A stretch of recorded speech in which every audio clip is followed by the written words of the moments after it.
Nova Manhã. Pensa comigo com Gabriel Chalita.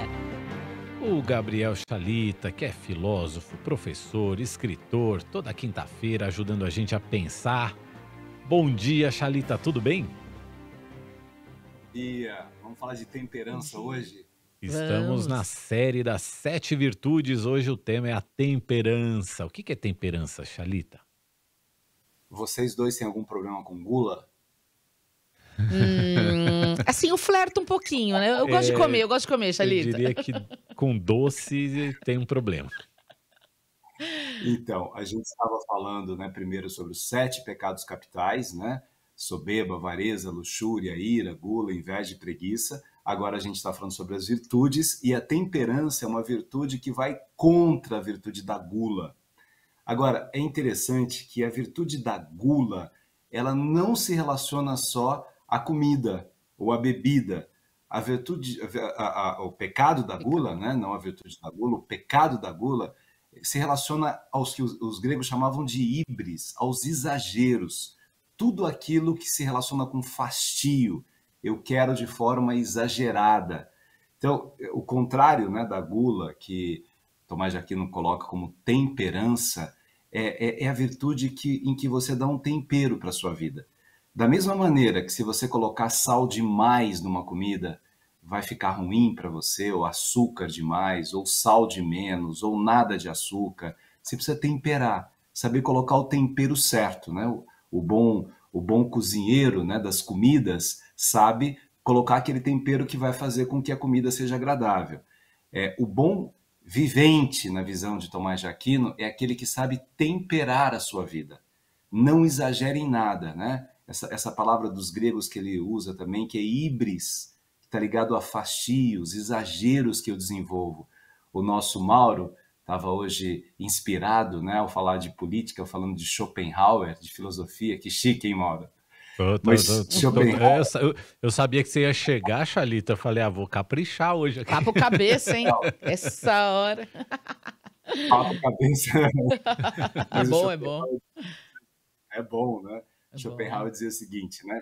Nós jamais devemos ceder à vontade de falar apenas por falar, visto que a tagarelice torna-se fraqueza do coração. Olha, a gente está falando de híbris. Schopenhauer dizia assim, às vezes é o exagero da fala. Eu falo, eu chego a uma série de conclusões, né? Eu tenho uma gula disso, uma necessidade de ganhar qualquer debate, e por causa disso eu vou destruir o meu interlocutor, não é? É interessante essa reflexão, né, sobre a dimensão política com a virtude da temperança. Tempera a sua conversa, tempera o seu pensamento, tempera as reflexões que você tem com aquilo que entram dentro de você. Então a gente recebe pelo WhatsApp uma série de informações, a gente vê nas redes sociais, a gente ouve pessoas falando de todos os lados. Tempera isso. Tempera aquilo que vai chegar dentro de você. Porque aquilo que chega sem tempero, de uma forma exagerada, sai de você sem tempero, de uma forma exagerada também. Então, eu acho que esse conceito da híbris, essa visão bonita da filosofia, da dimensão do que significa a temperança no conviver. Aliás, Mauro, Schopenhauer, ele estava meio angustiado com a maneira com que as pessoas se colocavam politicamente, inclusive, e aí chega no momento de um outro livro dele, chamado Arte de Viver, ele fala assim, deem-me um ser humano. Eu não estou vendo mais seres humanos, né? O que aconteceu com a humanidade? Não tem mais ser humano? É um agredindo o outro, um sendo injusto com o outro, um sendo perverso com o outro, um mentindo para que o seu debate, né, tenha sentido, para que ele ganhe o debate, não o conceito das ideias. Então, dê-me um ser humano. Um ser humano é alguém temperado. E é interessante que quando a gente pensa, de novo aqui, nos pecados e nas virtudes, né, pecado é o que faz mal para mim mesmo e para o outro. Por isso que o exemplo da gula, a gula faz mal para quem? Para mim. Se eu como compulsivamente, exageradamente, ou se eu tenho outras formas de prazer ou de querer de uma maneira exagerada, faz mal para mim. Faz mal para o outro também, porque fica faltando para o outro, né? Nós somos 5 irmãos e eu comi tanto que não sobrou para os outros comerem. Então tem um sentido ampliado, mas começa fazendo mal para mim.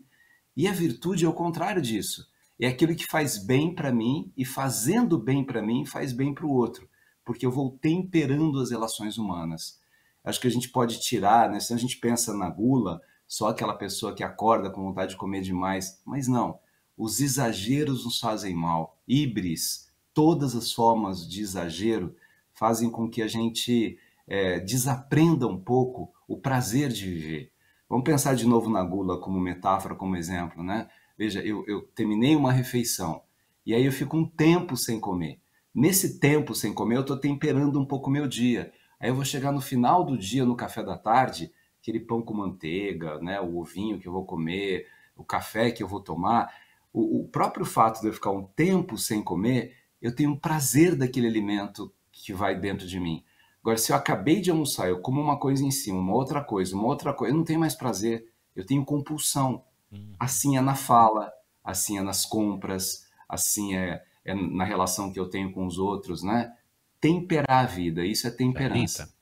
tem temperança também no trabalho pelo seguinte, tá surgindo aí, principalmente nos Estados Unidos, um movimento nas redes sociais, e agora a Bloomberg e o New York Times publicaram artigos sobre isso, sobre um debate em torno de uma expressão chamada quiet quitting, que seria, que a gente poderia traduzir como uma desistência silenciosa ou até uma demissão silenciosa. O que que é isso? As pessoas defendem que no trabalho elas não assumam funções a mais do que aquelas que foram combinadas no momento em que elas assumiram aqueles postos de trabalho. Quer dizer, eu não vou trabalhar no fim de semana, eu não vou trabalhar fora do meu horário de trabalho, eu não vou ficar respondendo mensagem e e-mail fora do meu horário de trabalho, eu quero qualidade de vida para mim, eu quero ter tempo para dedicar à minha família, aos meus amigos, ao meu lazer, a outras atividades da minha vida. E as pessoas desse, entre aspas, movimento, dizem, inclusive, que o excesso de trabalho nem sempre significa ter sucesso no trabalho, chegar a altos cargos, altos salários, e que o impacto na qualidade de vida, na saúde física e mental, acaba não compensando essa carga excessiva de trabalho. Tem temperança no trabalho também? Mauro, excelente pergunta, né? Hoje você tem expressões inglesas também que falam sobre o derretimento das pessoas no trabalho de tanta pressão que elas sofrem. O celular, que é uma maravilha, né?